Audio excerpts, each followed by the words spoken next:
Hey everybody, I thought I'd bring you for a little pantry tour.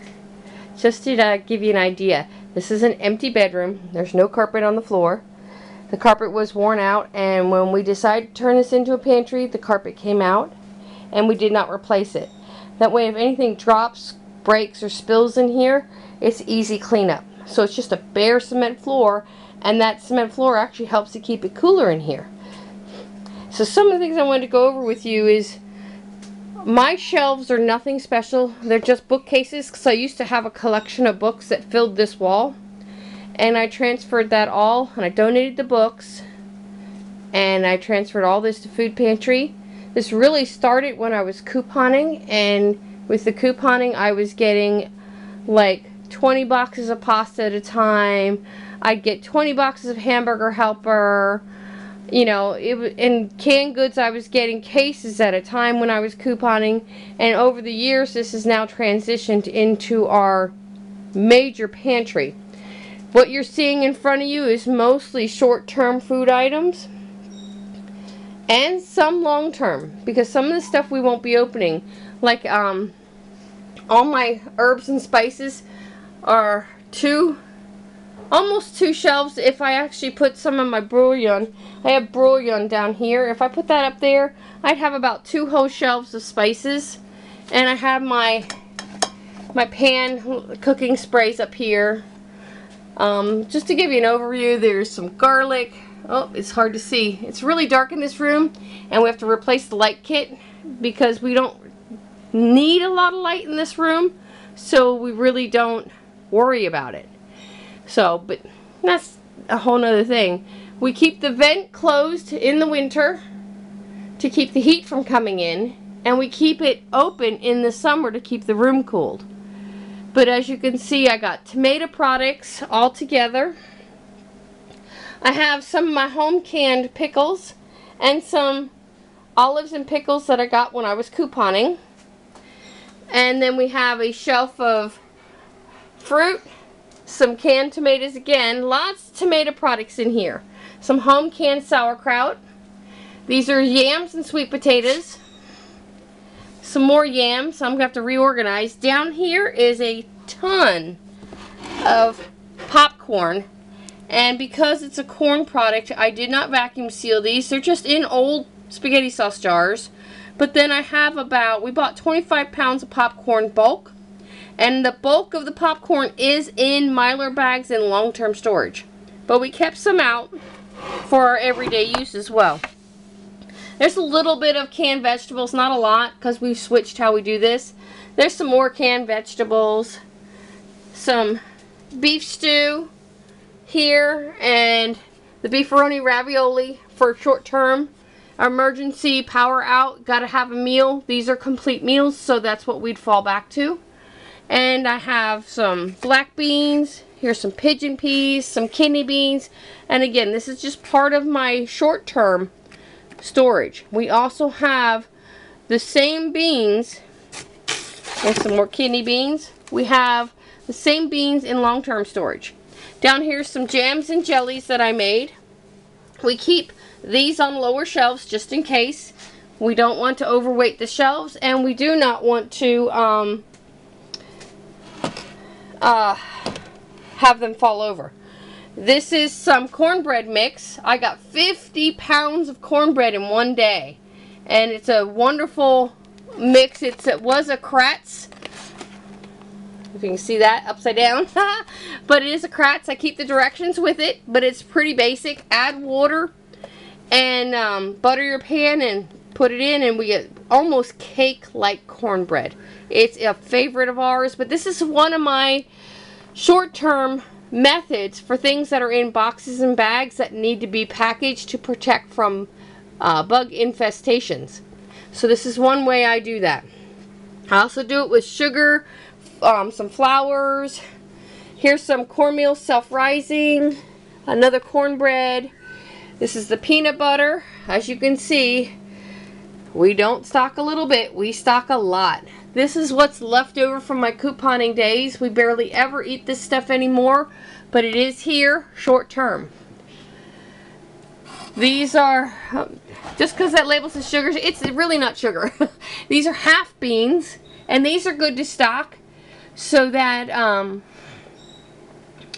they will cook in less amount of time than a whole bean.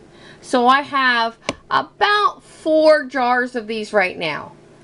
As I get more, I may put them into some long-term storage. I'm not even sure what's behind it. Oh, some number 10 cans. We got a nice variety of number 10 cans. Red diced peppers, olives, some chili sauce. These are jalapenos, chili jalapenos. We got mushrooms. Lots of marinara sauce. We're big spaghetti eaters, so we have those. Now these are going to have to be used up in the next 5 years. So these I don't consider long-term storage. But if I go to make a big pot of chili or a big pot of spaghetti, 1, 2, 3 with the peppers, boom, we got some great spaghetti sauce. Some of the other items I stockpile: A1 sauce. If you're forced to eat wild game and it's not to your taste, smother it in A1 sauce. A1 sauce, hot sauce, whatever your taste buds like, and you will have a good meal.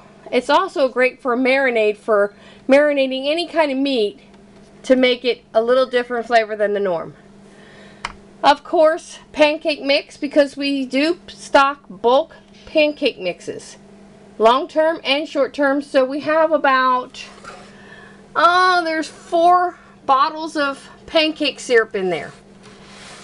Dressings, we do not stockpile dressings. We have a few on hand, that's it. Because dressings do not shelf and store well no matter what the circumstances. The only other way around this is to store the dry packets, which is a great idea as well. But keep in mind, anything you decide to store long term, you have to be able to have all the ingredients to make it a true dressing. And that can be an issue when the grid is down. So give that some thought. If you're a big salad eater and you're going to grow a garden, come up with your homemade dressings that you will have the ingredients handy. Ketchup, vinegar, olive oil, all things to stock. And if you have a man like I do in the house, you gotta have hot sauce. We do stock hot sauce. And there's the mustards, the honey mustard, the yellow mustard. There's mayonnaise. Again, not a good long-term item. I stock just enough to get by about 3 months. That's it. Then there's some preserves. Here's some more oils, and that's a chicken marinade. But you can see my shelves are full.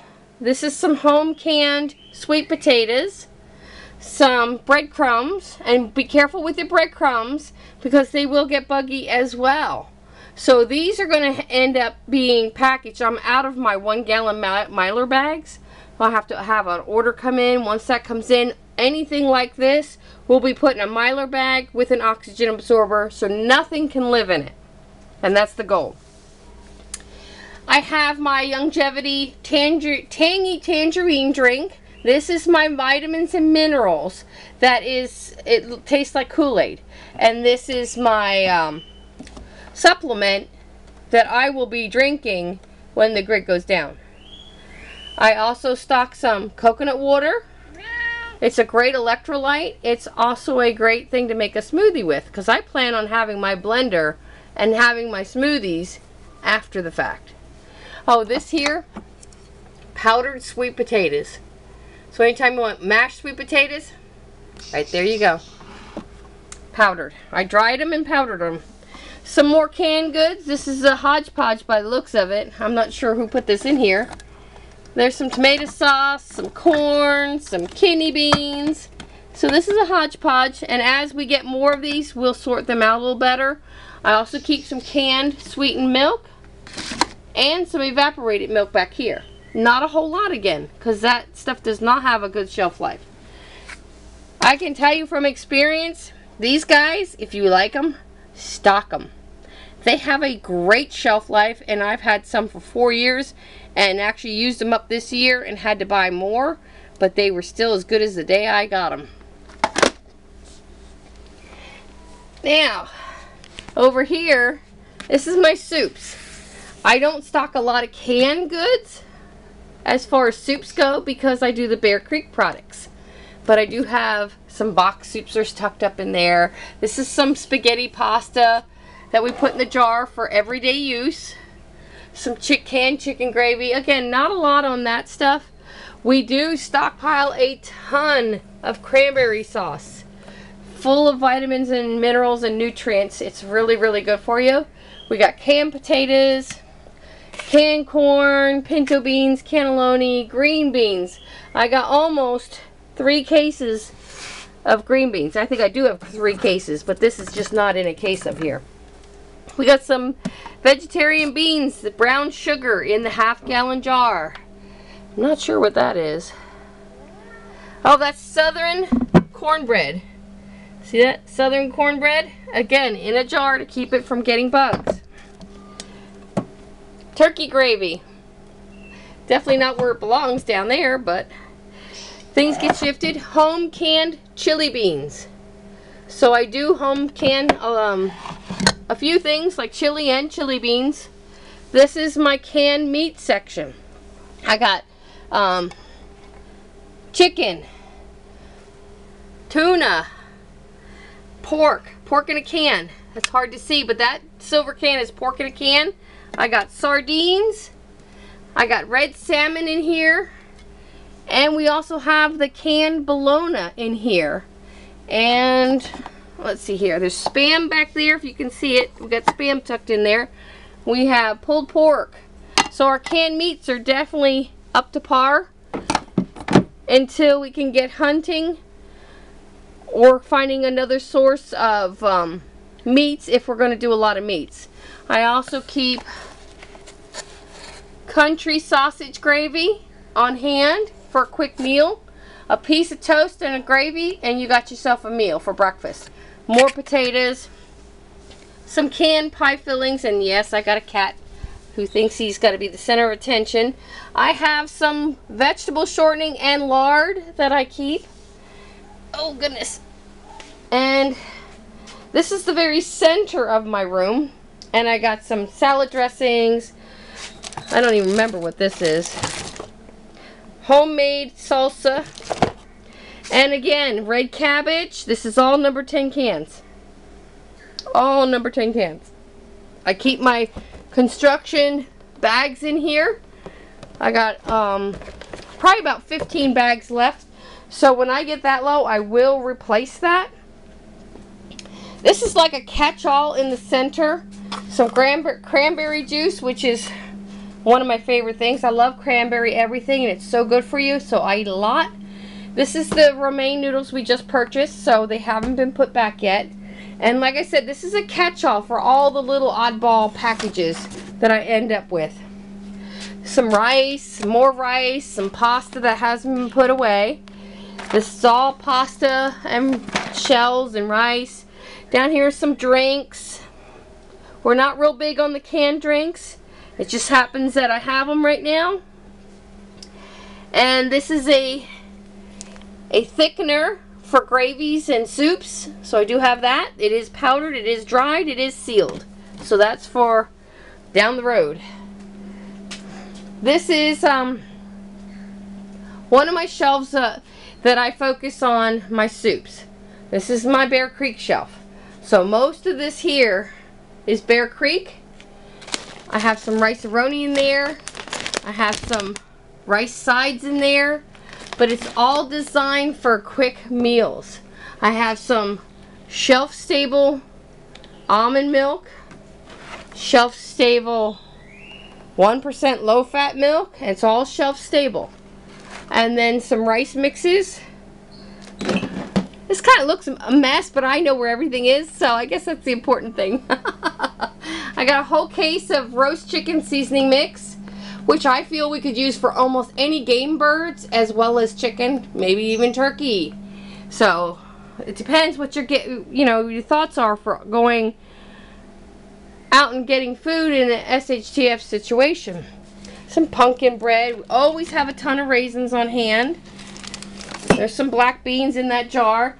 The rest of this shelf, these two are my half-gallon storage jars that are ready to be filled and used. If I empty a shelf, we have access to more of them, so we get more of them. And this is not something I can tell you where to buy. We actually were getting these from where my husband used to work, and we are still able to get them, so we will probably continue to if we need more. And down here, some drink mixes. There's some canned pineapple. And you can see the dates that they're canned. I wrote right on the lids. I'll be changing that. I have labels now that I use. Those are some of my first canning efforts down there. Of course, some drink mix. We do keep some water, not a whole lot. We do keep some water. Some more drink mixes. This bucket here is a catch-all. Almost a grab and go. I got one of these entirely full of Bath's bar soap, and then I have like rice and stuff in these. In my closet, there's some molasses. Some of this stuff has to be put in barrels. There's some salt, some coffee. This is coffee we had before we decided to go to the vacuum packed coffee. Everything you're seeing here, there's lard, Crisco. This is rice and beans. Just to give you an idea, they're labeled 12/2013 is when I put this back. And they're pinto beans. They're packed in Mylar bags, and that tells me they also have an oxygen absorber. So, and this closet is pretty full right now. I have some more room. We have some wheat that I can grind up, white wheat and red wheat. We have some dehydrated potatoes, and this is just part of it, guys. There is so much more that we have in other containers in other locations. There's some Tang, there's some hot Hershey's cocoa mix back there, salt, here's some buttermilk, powdered buttermilk for cooking, sorry about that. Here's a big thing of peanut butter. And then here, these are number 10 cans with elbow macaroni and spaghetti bites. These are designed to store for 25 years. And they come from the Church of Jesus Christ of Latter-day Saints. So it is a resource that is local here for me. We haven't done near enough of this type of stuff because we started putting it back our way. Because we felt we could get more in that type of box if we used Mylar bags instead of cans. And I think we're coming out ahead. And the last couple shelves I got, this is all drink mixes. This is Crystal Lights, Arizona Teas, 4C Teas. This is for your bottled waters and just basic drink mixes. Then this is all specialty teas, which I'm a big tea drinker, so I have quite a collection of this. And again, this is just some of it. The bulk of it is put back in storage. Some of these are coffees. This is decaffeinated coffee. And these are already packed into a container. See, that's a nice small container. This would be great in a camping bag, a bug out bag, a get home bag if you had to have your coffee. Because this would be very easy to take enough out to brew a cup of coffee and then leave the rest for the next coffee run. I have some coffee creamers. I don't believe that they're a good long-term item at all, because it's all based in oils. Anything made with oils, one, it's not healthy for you. Two, it doesn't have shelf life because it goes rancid, and it has that nasty oil rancid flavor to it when that happens. So that's something to keep in mind. Not long-term storage. You'll have to come up with maybe powdered milk and maybe having a flavoring available. Maybe a like an essential oil, a hazelnut oil or something on hand. And I don't even know if that oil would last for any length of time. I have self-rising flour in here. That's just more coffee I'm moving so I can see. Self-rising flour. Okay, I got 2 of those. I got quick grits. Here's some more quick grits. These quick grits are designed to use short term. So if I want grits with breakfast or grits as a dinner item, it's here and it's ready for me. I don't have to dig through the food stores for it. This is Mesa corn flour. Another great item for making tortillas. So that's why I have this, and it is organic. And it is the blue corn, because if you see the colors in here, which the lighting in this room is horrible, but this has got a bluish purple tinge to it. And then back here is a whole grain muffin mix. So, and you can see I utilize those big jars very frequently. And then down here is just another hodgepodge. We got some cake mix down here, southern cornbread again. And this is all, as you can see, raspberry bars, graham cracker crust. I mean, all kinds of stuff is in there. There's brownie mixes in there. We don't do a lot of baking, hardly any in fact, other than cornbread. But again, if you have it, you'll have it when the grid goes down. More canned stuff. I have turkey broth, vegetables, pumpkin. This is canned meat. Most of this is canned meat. On this row here is canned meat. I don't know why there's luggage in here, but I got some drink mixes. This is cranberry sauce. Oh, it got really dark down there. Okay, how's that? That's better. Cranberry sauce down there. We got something slipping and falling. Yeah, I'm not perfect, everybody. Far from it. There, let's get some support under there. Some peas under here. This is all canned fruit. And then up here is some cleaning supplies. Some Ajax for scrubbing pots and pans. Some palm olive. Some Brillo pads. And baking soda. And keep in mind, I stockpile baking soda and baking powder. Why? To make biscuits. Gotta have it. Some more water. This whole shelf down here is very hard to see. But there's juices and drinks down here, some more juices, some grapefruit juice, some more water, light bulbs. That whole thing is light bulbs. We're switching all our light bulbs to a new one we found that'll give you a 60-watt light, but only takes 5 watts. So we are making some changes to make it easier to go off grid if we ever have to here at this location. It says pinto beans. It's not. It's rice. This is all my rice. So I got 1, 2, 3, 4, 5, 6, 7 half-gallon rice that is been put through the freezer to kill any larvae and then left to dry, because the freezer, any frost, you want to let that dry before you put it in jars, and then I put it in jars. These are not vacuum sealed. They're not deoxygenated, because this is my everyday go-to supply. This we just put back here recently, so I'm not too concerned with it. But again, when those Mylar bags come in, I will take this supply and put it in Mylar bags and only keep 2 jars going. Because 2 jars for us is more than enough for rice for a little while. I have a lot of grape juice. And you can see, that is the game plan, to make some grape jelly with that grape juice. So I have a game plan for it. But again, it goes back to having drinks and mixes and things that you need when the grid goes down. In here, I don't know if you can see that, that's all cleaning supplies. When the grid goes down, I still plan on cleaning. This was all remnants from my couponing. So we still have things from couponing. Freezer's full, jam-packed full. It's a huge upright freezer. So if the grid goes down, I have to empty this thing out and eat it or can it. So that'll be a real issue when that happens. Now I'm going to take you across the hall. This is my puzzle room, and lately it seems like it's going through a horrible transition because everything got shoved in here in the last couple months.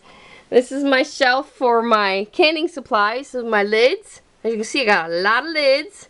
Got some extra cast iron pans here. I got some salsa mixes, pickle mixes. I got my food saver bags. The game plan was that this shelf was my shelf for that stuff, but as you can see, it's got other things on it. We'll have to go through and do some major cleanup. These are the 20-gallon drums I'm telling you all about.